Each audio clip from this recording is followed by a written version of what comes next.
सोचिए, अगर रात के अंधेरे में आपको अचानक पुलिस घेर ले। आप बेगुनाह हैं, लेकिन आपके खिलाफ सबूत गढ़े जा चुके हैं। कोर्ट में चीख चीख कर आप अपनी बेगुनाही साबित करने की कोशिश कर रहे हैं, मगर किसी को आपकी बातों पर यकीन नहीं है। फैसला सुनाया जाता है, आरोपी को फांसी की सजा दी जाती है। चारों ओर अंधेरा, उम्मीद की कोई किरण नहीं। पूरी दुनिया आपको गुनहगार समझ चुकी है और अब मौत सिर्फ एक कदम दूर है। लेकिन फांसी से पहले एक आखिरी इच्छा ने सब कुछ उलट पलट कर रख दिया। आज हम आपको ऐसी दिल दहला देने वाली सच्ची घटना बताने जा रहे हैं, जिसे सुनकर आपकी रूह कांप उठेगी। दोस्तों, ये कहानी है उत्तर प्रदेश के अलीगढ़ की, जहां एक निर्दोष को झूठे इल्जाम में फांसी की सजा सुना दी गई थी। लेकिन उसकी अंतिम इच्छा ने ऐसा खुलासा किया जिसने पूरे मामले की तस्वीर ही बदल दी। दोस्तों, इससे पहले हम वीडियो में आगे बढ़े, मेरी आपसे एक छोटी सी गुजारिश है, कृपया चैनल को लाइक और सब्सक्राइब कर दीजिए, जिससे हमारा हौसला और बढ़ता रहे। आइए बिना किसी देरी के शुरू करते हैं आज की ये हैरान कर देने वाली सच्ची कहानी। दोस्तों, ये कहानी है उत्तर प्रदेश के अलीगढ़ की दो जिगरी दोस्त राहुल और रवि की है। दोनों बचपन से ही एक दूसरे के साथ बड़े हुए, साथ खेलना, पढ़ाई करना और फिर एक ही कंपनी में नौकरी करना उनकी दोस्ती की मिसाल थी। लेकिन जब दोस्ती में प्यार की दीवार खड़ी हो जाए तो वो अक्सर टूट ही जाती है। दोस्तों, राहुल और रवि का बचपन एक साथ बीता था। दोनों एक ही स्कूल में पढ़े, एक ही मोहल्ले में बड़े हुए और एक दूसरे की हर छोटी बड़ी खुशी और तकलीफ में साथ रहे। उनकी दोस्ती इतनी गहरी थी कि लोग उनकी मिसाल दिया करते थे। उनके घर वालों को भी उन पर गर्व था कि हम दोनों एक साथ मिलकर आगे बढ़ रहे हैं। समय बीतता गया और दोनों ने कॉलेज की पढ़ाई पूरी कर ली। किस्मत भी जैसे दोनों पर मेहरबान थी। दोनों को एक ही कंपनी में नौकरी मिल गई। यह उनके लिए किसी सपने के सच होने जैसा था। वह दोनों बहुत खुश थे कि अब वह अपने भविष्य को और भी बेहतर बना सकते हैं। उनकी कंपनी में एक लड़की काम करती थी जिसका नाम था नेहा। नेहा बहुत ही सरल और समझदार थी। वो राहुल से प्रेम करने लगी थी, लेकिन राहुल सिर्फ उसे एक अच्छा दोस्त मानता था। लेकिन यह रिश्ता अभी शुरुआती दौर में ही था। दोनों एक दूसरे से खुलकर अपनी भावनाएं नहीं कह पाए थे। दूसरी ओर रवि को भी यह लड़की पसंद थी, लेकिन उसका मकसद प्रेम नहीं बल्कि उसे पाना था। जब रवि को ये एहसास हुआ कि नेहा राहुल से प्यार करती है तो उसके मन में जलन और नफरत की आग भड़क उठी। एक दिन रवि ने राहुल से कहा, नेहा मुझे बहुत पसंद है, मैं उसके साथ समय बिताना चाहता हूँ। राहुल ने गंभीरता से कहा, वो हमारी दोस्त है रवि, हम किसी की भावनाओं से नहीं खेल सकते। रवि को यह बात चुभ गई। उसे लगने लगी कि राहुल ने उसके प्रेम को छीन लिया है। धीरे धीरे वो राहुल से जलने लगा। दोस्ती में दरार आ चुकी थी। समय बीतता गया, लेकिन रवि का मन और अधिक बिगड़ता गया।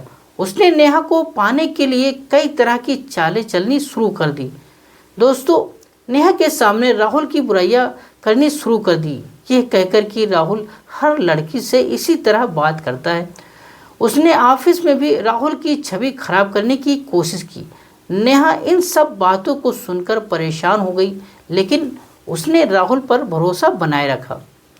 उसने राहुल से पूछा, क्या यह सच है कि तुम हर लड़की से इसी तरह बात करते हो? तो राहुल चौंक गया और नेहा से कहा, तुम्हें क्या लगता है कि मैं ऐसा इंसान हूँ? नेहा को राहुल की सच्चाई का एहसास हुआ, लेकिन रवि का शक और जलन बढ़ती गई। एक दिन रवि ने राहुल को धमकी दी, अगर तुम नेहा से दूर नहीं हुए तो अंजाम बुरा होगा। राहुल ने शांत स्वर में कहा, रवि, प्रेम जबरदस्ती नहीं किया जा सकता। अगर नेहा तुम्हें पसंद करती हो तो वो खुद तुम्हारे पास आ जाएगी, तुम्हें इसे समझना चाहिए। रवि ने अपनी जलन को दुश्मनी में बदल दिया। उसने राहुल को फंसाने की योजना बनाई। उसने ऑफिस में राहुल के खिलाफ झूठे आरोप लगवा दिए, जिससे राहुल की नौकरी खतरे में पड़ गई। राहुल बहुत दुखी था। वो सोच भी नहीं सकता था कि उसका बचपन का दोस्त उसके साथ ऐसा कर सकता है। नेहा ने उसे दिलासा दिया और कहा, सच्चाई देर सवेर सामने आ ही जाती है, तुम चिंता मत करो। कुछ दिनों बाद रवि की साजिश का पर्दाफाश हो गया। ऑफिस के वरिष्ठ अधिकारी को उसकी सच्चाई का पता चल गया और रवि को उसके उसके लिए वार्निंग भी दी गई कि अगर दोबारा से तुमने ऐसा कुछ किया तो तुम्हें नौकरी से निकाल दिया जाएगा। तभी राहुल ने भी रवि को माफ़ कर दिया, लेकिन उनकी दोस्ती पहले जैसे नहीं रह पाई थी। लड़की अक्सर राहुल के कमरे में आ जाती थी, जिससे रवि की जलन बढ़ती गई। उसे लगने लगा कि राहुल ने उसके प्रेम को छीन लिया है। फिर एक दिन जब राहुल किसी ज़रूरी काम से बाहर गया हुआ था, तो रवि ने लड़की को अकेला पाकर उसके साथ ज़बरदस्ती की और फिर उसकी हत्या कर दी। अपनी घिनौनी करतूत को छुपाने के लिए उसने लड़की की लाश राहुल के बिस्तर पर रख दी और खुद फरार हो गया। कुछ समय बाद उसने खुद पुलिस को सूचना दी, जिससे पुलिस मौके पर पहुंच गई। दोस्तों, जब ड्यूटी से लौटकर राहुल अपने कमरे पर आया तो वो हक्का बक्का रह गया और पुलिस ने उसे गिरफ्तार कर लिया, क्योंकि लाश उसके कमरे में मिली थी। जांच पड़ताल और सबूतों के आधार पर राहुल पर बलात्कार और हत्या का आरोप लगा दिया गया। अदालत ने उसे फांसी की सज़ा सुना दी। दोस्तों, राहुल को कुछ समझ नहीं आ रहा था कि आखिर ये सब कैसे हुआ। जेल में उसके मिलने वाले आते जाते रहे, लेकिन किसी के पास उसकी बेगुनाही का कोई सबूत नहीं था।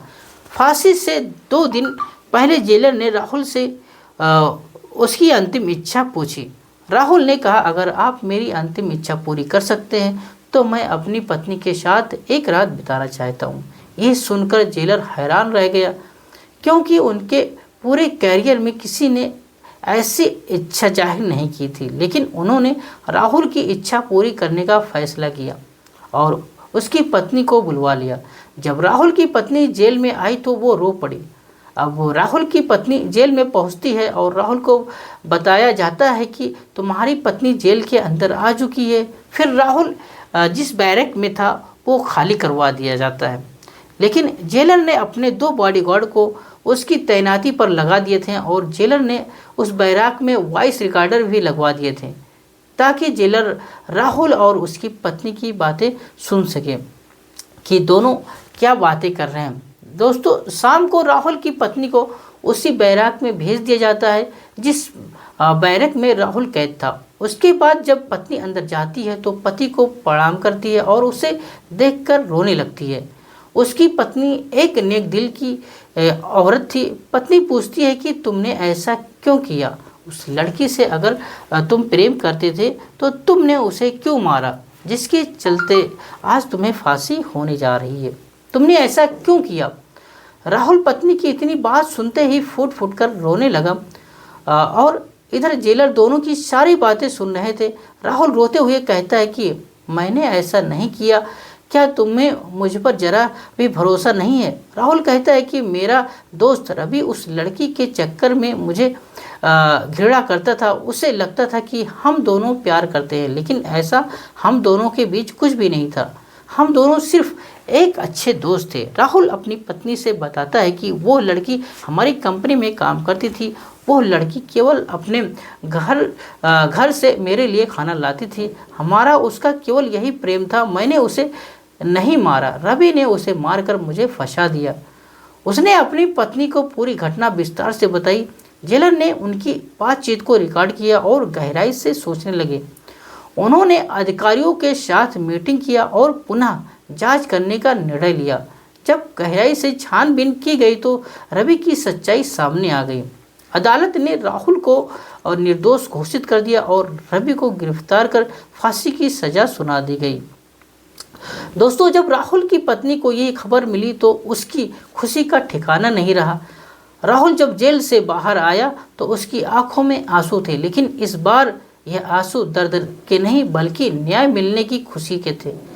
इस कहानी से हमें ये सीख मिलती है कि यदि हम किसी के साथ बुरा करेंगे तो हमें भी बुरा भुगतना पड़ेगा, और यदि हम अच्छे कर्म करेंगे तो ईश्वर भी हमारे साथ न्याय करेगा।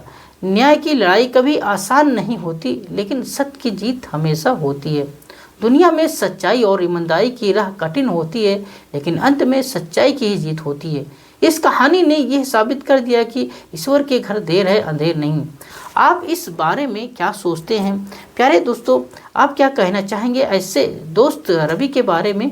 कमेंट में अपनी राय जरूर बताएं। प्यारे दोस्तों, इस पूरे घटना को सुनाने का उद्देश्य किसी को परेशान करना नहीं है, किसी का दिल दुखाना नहीं है, बल्कि आपको जागरूक करना है, आपको सचेत करना है। अगर यह कहानी आपको सोचने और समझने का एक नया जरिया देती है तो ऐसी और भी जानकारियों के लिए हमारे चैनल को लाइक और सब्सक्राइब करें।